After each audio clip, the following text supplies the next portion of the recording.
Hi guys, so welcome to my page. My name is Matthew Whitehead and I am a property investor here in Manchester. Now, I understand it's very difficult when you're starting out and you want to try and find the information and sometimes it's not relevant. Some of it is, but there's not enough. What I'm going to try and do in these videos is just basically take you on my journey and hopefully it will resonate with a few of you and show you what I did and maybe I'll be able to help you.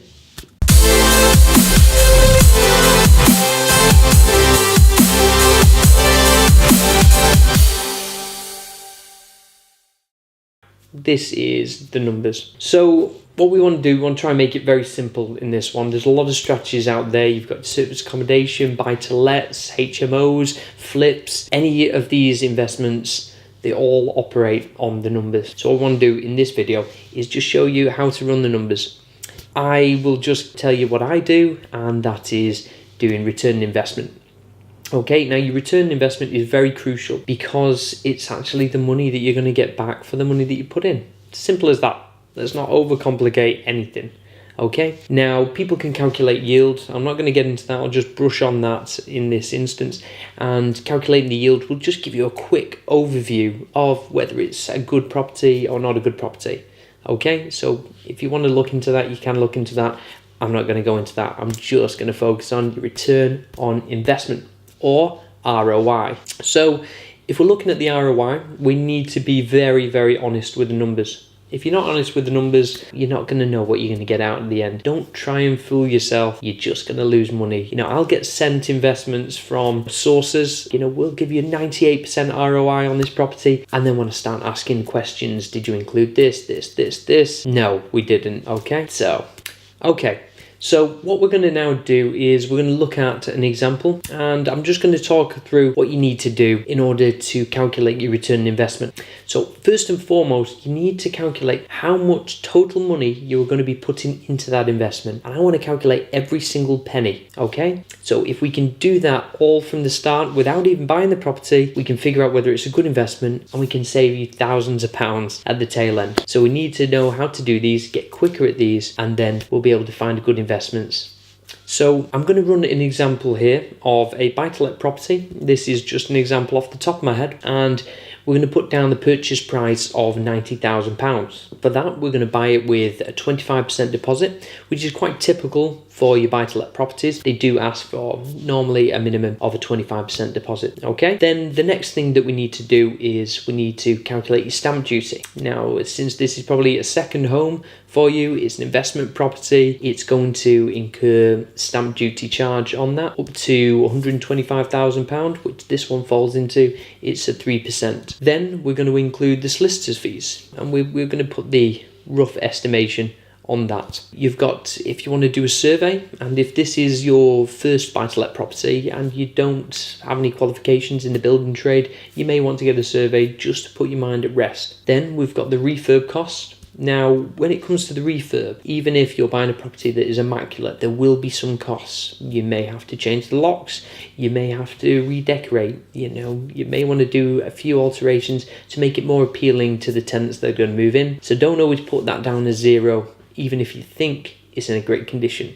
I put down about £3,000 if the property needs just a lick of paint, just to account for any issues that I may encounter. Okay, so once you've got all them figures, then that is your total. That is how much money that you are going to spend to acquire this investment. Okay, so with any property investment, we need to figure out how much money we're going to be getting back. That's the crucial aspect. Okay, so what I like to do for this example that we'll do, as I said, it's going to be a normal buy-to-let. So we're just going to check out the market and see how much we're going to be able to get to rent that property out per calendar month. Okay, so once we've got that figure, we then need to start deducting things from it. Now, what do I minus? Okay, so I'm going to be minusing my mortgage. As I said, we've put down 25% deposit. So we have 75% loan from the bank. Okay, we've got our lettings fees because in my mind, I like to have a hands-off investment. I let the management company take care of my properties so that I can spend my time finding more properties. So we've got to take the lettings fee off. We've got to take off insurance. And then we want to put aside a contingency plan. A 10% is, average for doing your calculations. This could be for maybe maintenance, voids, just unforeseen issues that you might encounter in that year, and put down 10%. And then once you've deducted that from your gross monthly rent, then you're left with your net cash flow.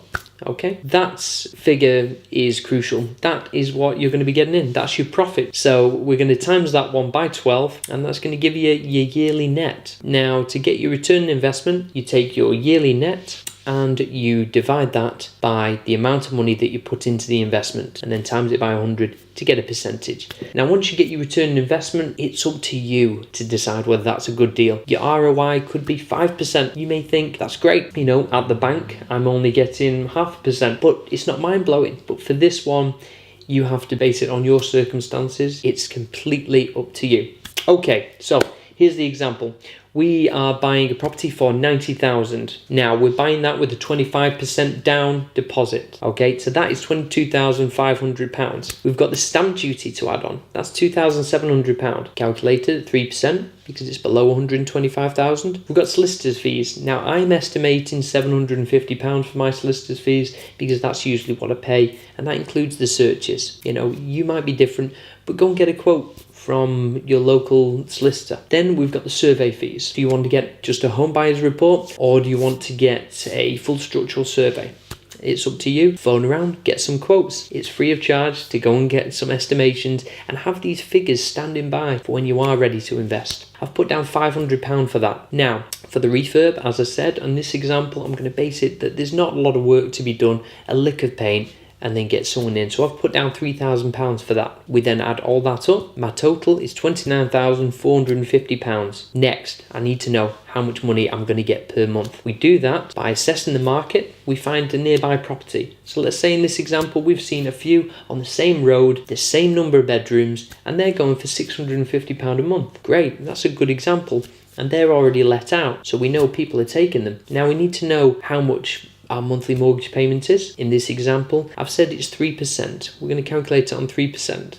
So you've got your 75% of your 90,000, times it by 3%, divide by 12. That is your monthly cost for your mortgage. In this example, £168.75. Your letting fee, 10% plus VAT, £66.30p. And then we've got your monthly maintenance costs, just in case something goes wrong. That's £65. Your insurance, I've based that single let property, £12. So your net profit per month after you've deducted all that from your £650 is £337.95. It doesn't seem like a lot, however, that is money in your pocket. We times that by 12 and we're getting £4,055.40 per year for that property, and that's net. We then divide that by the 29,450 that we originally put in, and we get a return on investment of 13.77%. Now, would I be happy with that investment? No, I personally would not. But, you've done the numbers. You yourself might think that's a great investment. So it's completely up to you as an individual investor.